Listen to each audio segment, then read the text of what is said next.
결혼식 날이었다.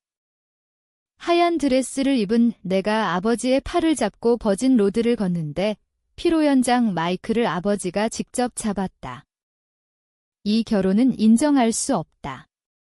이 남자는 우리 집안을 더럽히는 기생충일 뿐이다. 순간 공기가 얼어붙었다. 300명의 하객이 숨을 죽였다. 나는 태우의 손을 잡고 있었는데 그의 손이 떨리는 게 느껴졌다. 아버지는 계속 말했다.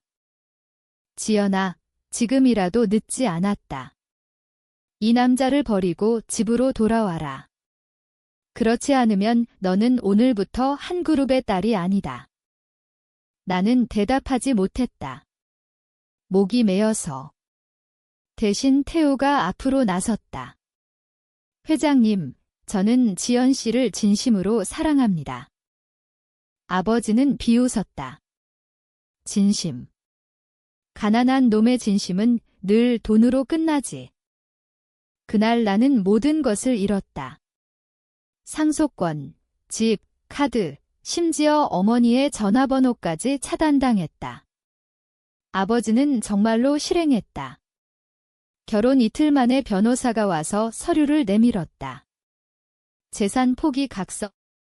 서명하지 않으면 소송하겠다고 했다. 나는 서명했다. 태우가 말렸다. 참자, 나중에 돌려받을 수 있어. 나는 고개를 저었다. 그때는 아직 싸울 힘이 없었다. 우리는 서울 외곽 15평 빌라로 이사했다. 보증금은 태우가 3년 동안 모은 돈 전부였다. 나는 백화점 VIP 라운지를 드나들던 사람이 갑자기 마트 계산대에 섰다. 처음엔 울었다. 밤마다. 태우가 등을 토닥이며 괜찮아, 우리가 같이 있잖아 라고 했지만 그 말이 점점 무겁게 들렸다. 아버지는 언론에까지 흘렸다. 한 그룹 장녀, 무명 남자와 도피 결혼 기사 댓글은 잔인했다. 역시 재벌 딸은 돈 맛을 알면 못 돌아온다. 저 남자 완전 대박, 기생충 인증. 나는 댓글을 하나하나 읽었다. 읽을수록 속이 타들어갔다. 3개월쯤 지났을까? 태우가 회사에서 승진 후보에서 탈락했다. 이유는 간단했다. 한 그룹의 협력사였기 때문이다. 아버지가 전화 한 통으로 끝내버린 거였다. 태우는 퇴사했다. 그날 밤 그는 처음으로 술을 마셨다. 미안해, 지연아. 내가 너무 무능해서. 나는 그를 안으며 말했다. 아니야. 우리가 잘못한 거 없어. 하지만 속으로는 이미 다른 생각이 싹트고 있었다. 임신은 불가능하다고 판정받은 지 오래였다. 아버지가 가장 아꼈던 손녀를 볼 수 없다는 사실이 나를 더 깊은 곳으로 밀어넣었다. 나는 매일 밤 아버지 회사 주가를 확인했다. 한 그룹은 여전히 상승 중이었다. 아버지는 여전히 TV에 나와 가족 경영의 중요성을 설파하고 있었다. 그 얼굴을 볼 때마다 가슴이 찢어지는 것 같았다. 그러던 어느 날 옛 친구에게서 문자가 왔다. 회장님 새 여자가 생겼대. 20대 후반 모델이야. 나는 아무 대답도 하지 않았다. 그냥 핸드폰을 내려놓고 창밖을 보았다. 비가 오고 있었다. 나는 처음으로 생각했다. 이렇게 살면 안 되겠구나. 시간은 빠르게 흘렀다. 2년이 지났다. 우리는 여전히 그 빌라에 살고 있었다. 태우는 중소 IT 회사에 재취업했다. 월급은 아버지가 나에게 주던 용돈의 10분의 1도 안 됐다. 나는 백화점 계약직을 그만두고 동네 학원에서 영어를 가르쳤다. 학생들이 선생님, 예전에 한 그룹 광고에 나오셨죠? 라고 물을 때마다 웃으며 넘겼다. 나는 아버지 소식을 끊지 않았다. 오히려 더 집요하게 모니터링했다. 증권사 리포트, 내부자 거래 의혹 기사, 협력사 목록까지. 아버지가 가장 신경 쓰는 프로젝트가 강남 데이터 센터 개발이라는 걸 알았다. 3조 규모. 성공하면 한 그룹 시총이 30% 뛴다고 했다. 태우는 밤늦게까지 코딩했다. 그는 원래 실력 있었다. 대학 때 창업대회 수상 경력도 있었다. 다만 기회가 없었다. 나는 그에게 말했다. 너 혼자 프로그램 만들어 볼래? 요즘 AI 기반 부동산 중개 플랫폼이 뜬다고 하던데. 태우는 놀란 눈으로 나를 봤다. 돈이 없는데? 내가 알아볼게. 나는 옛 과외 학생 어머니에게 연락했다. 그분은 벤처 캐피털 대표였다. 아버지와는 골프 모임에서 아는 사이였다. 나는 일부러 아버지 이야기를 꺼내지 않았다. 그냥 남편이 좋은 아이디어 있는데 투자 검토 부탁드린다고만 했다. 한 달 뒤 시드 투자 5억이 들어왔다. 태우는 눈물을 글썽였다. 지연아, 고마워. 나는 미소 지었다. 속으로는 다른 계산을 하고 있었다. 플랫폼 이름은 홈브리지였다. 부동산 중개 수수료를 절반으로 낮추고 AI로 매물을 추천하는 서비스. 태우는 미친 듯이 일했다. 나는 뒤에서 데이터를 모았다. 한 그룹이 데이터 센터 부지로 점 찍은 강남 땅 목록을 옛 비서에게서 어렵게 입수했다. 그리고 홈브리지에 그 지역 매물을 우선 노출되게 설정했다. 효과는 즉각적이었다. 중개인들이 홈브리지로 몰렸다. 한 그룹이 매입하려던 땅값이 치솟았다. 아버지는 화가 나서 협력사들을 압박했지만 이미 늦었다. 시장은 움직이고 있었다. 나는 그때 처음으로 쾌감을 느꼈다. 작은 복수였다. 하지만 시작이었다. 약 1050자. FILE 3. 3년째 되던 해, 홈브리지는 유니콘이 됐다. 태우는 대표로서 언론에 자주 나왔다. 30대 자수성가 CEO라는 타이틀이 붙었다. 기자들이 다네분 도움 많이 받으셨다고요? 라고 물으면 태우는 항상 나를 언급했다. 제 아내가 없었으면 불가능했습니다. 나는 웃었다.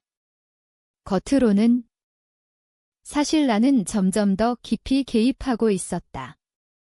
홈브리지가 상장을 준비하면서 나는 아버지 회사의 약점을 하나하나 파고들었다. 한 그룹의 자회사들이 세금 포탈 의혹에 휘말릴 수 있는 자료를 익명으로 금융감독원에 제보했다. 아버지는 로비를 해서 무마했지만 주가는 흔들렸다. 어머니가 전화했다. 3년 만이었다. 지연아, 아버지가 많이 힘드세요. 나는 담담하게 대답했다. 그렇군요. 태우 씨 회사가 잘 된다고 들었어. 좀 도와줄 수 없니? 나는 잠시 침묵했다. 그리고 말했다. 어머니, 저는 더 이상 한 가족이 아니에요. 아버지가 그렇게 선언하셨잖아요. 전화를 끊고 나서 나는 토했다. 속이 메스꺼웠다. 하지만 멈출 수 없었다. 태우는 점점 변했다. 성공의 맛을 본 그는 야심이 커졌다. 지연아, 우리 한 그룹 인수할 수 있을지도 몰라. 나는 웃으며 말했다. 가능할지도. 속으로는 이미 다음 단계를 준비하고 있었다. 상장이 코앞이었다. 홈브리지 기업가치 5조. 한 그룹은 8조였지만 부채 비율이 높았다. 아버지는 위기감을 느끼기 시작했다. 그는 태우에게 연락했다. 협력 제안이었다. 같이 데이터 센터 사업을 하자. 내 플랫폼과 우리 땅을 결합하면 시너지가 클 거다. 태우는 나에게 물었다. 어떻게 할까? 나는 미소 지었다. 받아. 조건은 우리가 주도권을 갖는 거야? 협상이 시작됐다. 아버지는 처음엔 거만했다. 하지만 홈브릿지가 없으면 데이터 센터 프로젝트가 표류한다는 걸 알았다. 결국 태우가 원하는 조건을 대부분 수락했다. 나는 뒤에서 모든 계약서를 검토했다. 그리고 조용히 독소 조항을 넣었다. 한 그룹이 부지 매입 대금을 지원하면 홈브릿지가 자동으로 우선 매수권을 행사하는 조항. 아버지는 서명했다. 믿었다. 사위가 자신을 배신할 리 없다고. 나는 그날 밤 처음으로 악몽을 꿨다. 결혼식 날 아버지가 나를 버리는 장면이 반복됐다. 깨어나서 거울을 봤다. 내 눈이 무서웠다. 차갑고 텅 비어 있었다. 약 1010자. FILO. 프로젝트가 진행되던 중 한 그룹의 부채가 문제가 됐다. 은행들이 대출 회수를 압박했다. 아버지는 급하게 자금을 조달하려 했지만 시장은 이미 등을 돌렸다. 홈브릿지는 상장 직전 기업가치 7조로 뛰었다. 나는 결정적 한 방을 준비했다. 한 그룹의 해외 법인들이 조세회 피처를 통해 돈을 빼돌린 증거를 국제탐사보도 팀의 익명으로 넘겼다. 동시에 금융감독원에 다시 제보했다. 폭탄이 터졌다. 한 그룹 주가는 연속 하한가? 아버지는 기자회견을 열었다. 악의적인 공작이다. 반드시 법적 대응하겠다. 하지만 증거는 명확했다. 태우는 나에게 말했다. 지연아, 이게 내가 한 거지? 나는 고개를 끄덕였다. 그는 충격받은 표정이었다. 왜 이렇게까지? 나는 담담히 대답했다. 아버지가 나를 버렸을 때 나는 이미 죽었어. 지금의 나는 그 이후의 나야. 태우는 아무 말도 하지 않았다. 그날부터 우리 사이에도 금이 갔다. 한 그룹은 법정관리 신청을 했다. 아버지는 모든 것을 잃었다. 집, 주식, 명예. 법정관리 들어간 지 한 달 뒤, 아버지가 우리 집으로 왔다. 예전의 당당함은 온데간데 없었다. 머리카락이 하얗게 새고 등이 구부정했다. 지연아, 아버지가 잘못했다. 용서해줘. 나는 차를 대접했다. 태우는 자리에 없었다. 일부러 외출시켰다. 아버지는 떨리는 손으로 잔을 들었다. 너희가 도와주면 다시 일어설 수 있어? 나는 조용히 말했다. 아버지, 그날 결혼식에서 저를 버리셨을 때 아버지는 이미 저를 죽이신 거예요. 아버지는 울었다. 처음 보는 모습이었다. 미안하다, 정말 미안하다. 나는 아무 말도 하지 않았다. 그냥 바라만 봤다. 아버지가 돌아가고 나서 나는 창가에 섰다. 서울 야경이 아름다웠다. 나는 속으로 물었다. 이게 복수였을까?